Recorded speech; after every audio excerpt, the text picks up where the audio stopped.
public budget information meeting for May 8th, 2025. I'm Sean Nozick, Superintendent of Schools.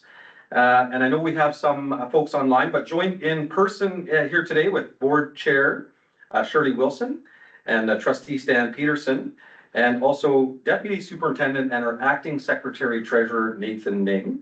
I would like to begin by acknowledging that the Abbotsford School District is located on the traditional and unceded territory of the Sumat First Nation and Matqui First Nation. With this, we respect the long-standing relationships that Indigenous nations have to this land, as they are the original caretakers. With that said, I'm going to invite Dr. Ning to kick us off this evening. Thank you, Superintendent Nozick. It's my pleasure to present some updated budget information for the public for the upcoming 25-26 school year.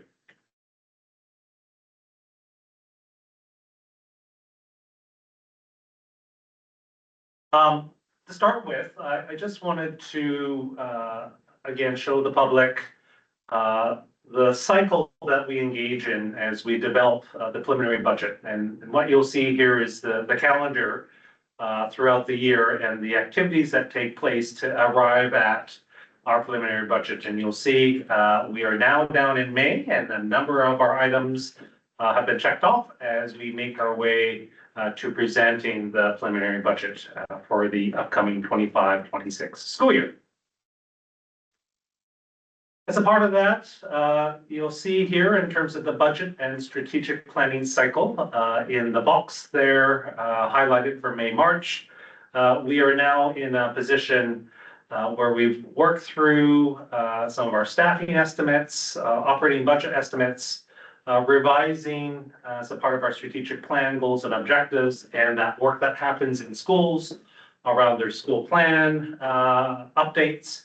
And as we track towards June to approve the budget, we feel confident in the position that we're in, and I'll share some of that information shortly. Some of the guiding principles that we use in building the preliminary budget are there in the chart. I would point out a few of them to you. One, really in the connection of the strategic plan, is to maximize the allocation of resources to support the goals and priorities that are set by the board in the strategic plan. The commitment to build a strong understanding of budget information through ongoing communications, and that's that cycle we've engaged in both with staff and the public around our fiscal responsibilities and accountabilities to ensure our funds are spent appropriately and efficiently to support student success. Looking at maintaining a 3-year budget plan to ensure funding sources can support program initiatives. So there's a number of things that we base our budget on in terms of principles to ensure we maintain a strong fiscal position year to year. In connection to this, I just wanted to highlight provincially some pieces related to the operating budget for the province, coming in at just under $9 billion, and highlight some changes for the upcoming 25-26 year related to a shared recovery mandate, a classroom enhancement fund in relation to collective agreements, independent school funding, our First Nations reciprocal funding, and then our K-12 literacy support, so one-time professional development funding that's been made available for the 25-26 school year.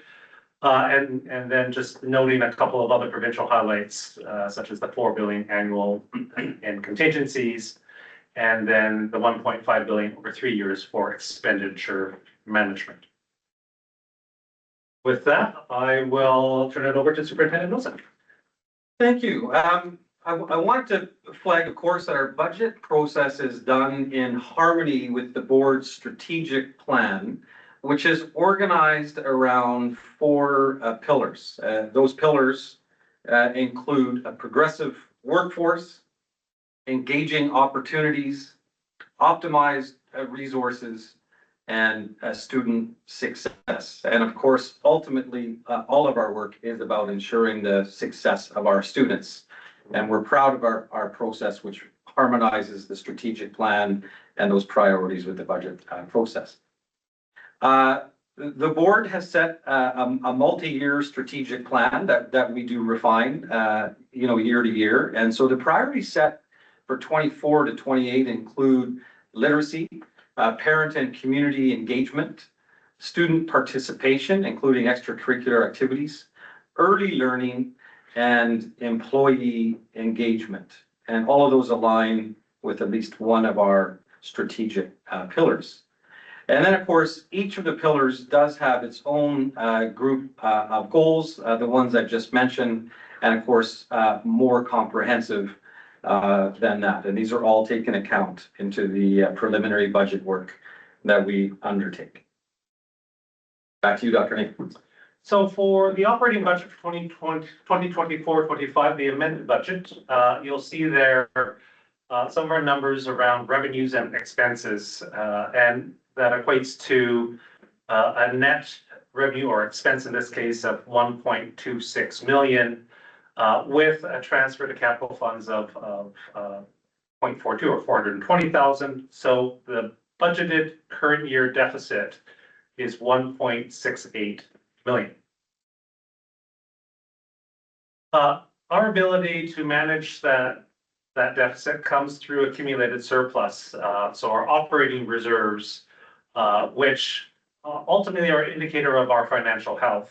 So these reserves are one-time funding sources, so not meant to sustain ongoing services or programs, but are there to cover unexpected and unavoidable expenditures. Within this, there's an unrestricted accumulated surplus, which should be in that 1 to 3% range of operating expenses, which is approximately for us 2.4 million to 7.3 million. Considering that, and when we look at the 23-24 accumulated surplus situation, you'll see that we are in a healthy range with an unrestricted operating surplus of 5.6. So we're in that range of what we consider a healthy indicator, and a total accumulated surplus of 8.7. What I'll say to that larger number, that within that accumulated surplus, there are some restricted amounts, things for future capital projects and commitments, constraints on funds for special projects, where there are some restrictions placed on how we can spend that money, but ultimately, and cost carryover from school budgets. But we have a healthy amount to support the structural deficit in our unrestricted operating surplus. I just want to quickly share a look at some of the financial comparisons through some of the districts, and these are from the audited statements of 23-24, and I know this has been shared previously by our former Secretary Treasurer, Ray Belstock. So I won't spend a lot of time, but again, just in comparison around our spending in the various areas. So instruction, so in the classroom, teachers, you can see in comparison by percentage of total budget, where Abbotsford sits in relation to some of our counterparts here in the Lower Mainland and provincially. You'll notice here our district is a little bit higher. We are in the process of implementation of an ERP software system, and so some of our cost in this area is a little bit higher due to some staffing that is in place to support that implementation. Operation maintenance, very fine-tuned department and efficient, and again, in relation to those around us, you'll see that our expenditure is in line. Transportation, again, as a cost comparator across districts, we provide a large amount of busing and transportation to the students here in the Abbotsford School District. And then want to just highlight again the provincial picture around some of the pressures. And in this particular case, I would draw people's attention to the substitute line, so the replacement staff piece. And provincially, we have seen that be on the rise over a 4-year period, and you can see the 23-24, that stands out as an increase to districts in terms of extra costs that impacts budgets, and that is provincial. And when we consider that within the context of Abbotsford, we've seen a similar trend. When we look at the 24-25 amended budget, we can see an increase of about 4.4 million in terms of substitute employee costs since the 2021 school year. So when we take in those pieces into consideration and building the preliminary budget for 25-26, and as a comparator for you, when we look at it compared to 24-25, we really see what I'll say is a consistent, steady, almost status quo budget with respect to where our spending occurs. So you'll see here the revenues in from the ministry, the per student, other grants. You'll note a drop in tuition, and that is as a result of a decline at this point in our international student enrollment.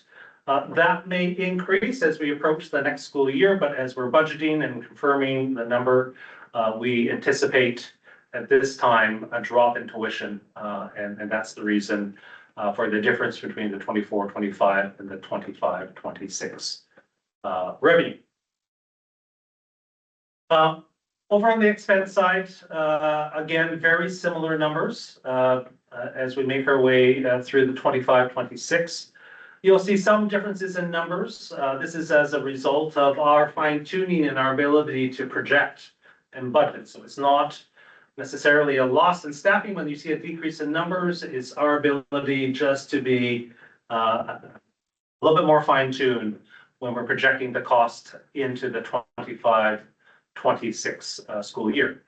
What you'll notice down at the bottom, again, you'll see for the 25-26, we are forecasting a $2 million deficit, so structural deficit in the budget, and that's inclusive of some interfund transfers related to some capital portable moves, etc.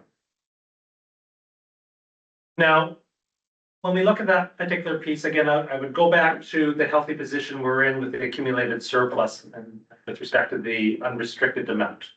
And so for the 25-26 school year, the preliminary budget and the estimate of a $2.1 million deficit can be supported by the accumulated surplus that we have. And you can see that after reducing to accommodate for that deficit, it leaves us at year end 25-26 with just short of $5 million in the surplus, in the accumulated surplus. And that's something for us to note in future years as we look to budget, that we'll want to keep an eye on that particular piece year to year to make sure that accumulated surplus stays in that financially healthy range that we've been able to have so far. And I'll turn it over to Superintendent Milsick. Yes, we wanted to flag some of the assumptions that we make while we prepare a preliminary budget for 25-26, and that includes a projection of an increase in student enrollment to the tune of 136 FTE, and that adjustments to staffing will be related to increases in enrollments. At this point, we're not anticipating major service or programming changes. And that staffing increases related to class size and composition will be funded by CEF, which is separate from the operating grant and is a special purpose fund. And the completion of the ERP project, which you heard Dr. Ning mention just a moment ago. Also important for us to identify budget pressures. And so you did hear a moment ago, and we'll punctuate this point, that we are forecasting a decrease in international student enrollment, which translates to a potential loss in revenue to the tune of $1.5 million. We continue to see inflationary pressures.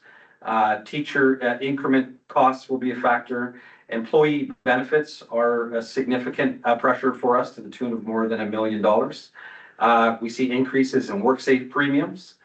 And as you heard, increasing costs for replacing employees who need to be to have substitutes. And again, that's not just for teachers, that's employees that require substitutes. And we know that we're in a challenging labor market, and so recruitment challenges we anticipate to continue. The service level demands on our bus routes and student transportation, and of course, the need to continue to upgrade our technology, perhaps to the tune of $0.73 million. Back to you, Dr. Ning. So again, considering the risks to the budget, and as we continue to work on understanding some of the trends as we plan for the preliminary budget, always the unplanned enrollment changes. And so we know to anticipate families moving in and out, and so are keeping a close watch on those fluctuations. As Superintendent Nozick mentioned, the international enrollment fluctuations. So at this point in time, we anticipate a reduction, but that could change as we move closer to the start of the 25-26 school year. Staffing shortages and some of the provincial challenges that exist in many different areas related to teachers and support staff and EAs. This time of economic uncertainty and the inflation are things that we have to attend to and be aware of. Always the unplanned expenditures, things that can come up in unanticipated situations.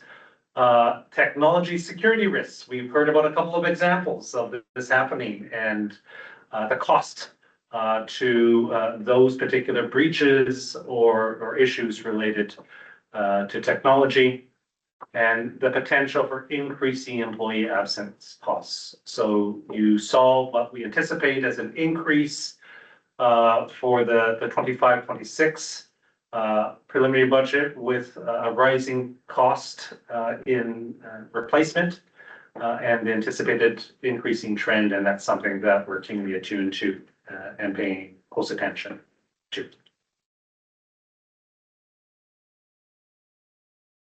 With that, in terms of engaging our public, we've had a budget engagement portal opened and have sought and have now received feedback from the public related to budget, working with our Indigenous Education Council and consulting. And so our commitment and obligation to involve our First Nations, local communities in conversation around our budget.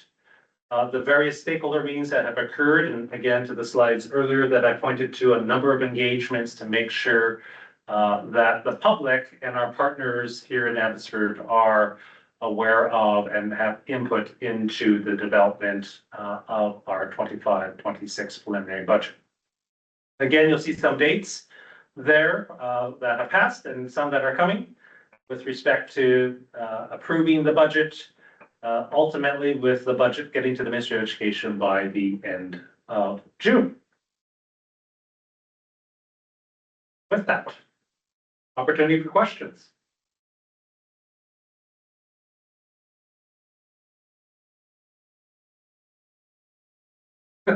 No online questions, my goodness. Well, you must have explained it very well. Yeah. Well done, Dr. Ning. All right. With that, confirming no questions, we'll bring the public budget information meeting to a close. Thank you. Sorry, Reed just raised his hand. Vice Chair Ryan. Vice Chair Ryan. I just wanted to say thank you. It was a great presentation. Thank you for doing it. Thanks a lot. Agreed. Thank you, Vice Chair Ryan. Yeah, credit to our finance team. Oh, yeah. Well done. Yes, and Monica Schulte, who is online. Thank you for your work on this as well. Yes. Yes. Thank you, Monica and finance team. Yeah. Have a good evening, everyone. Thank you. Are we offline yet? Just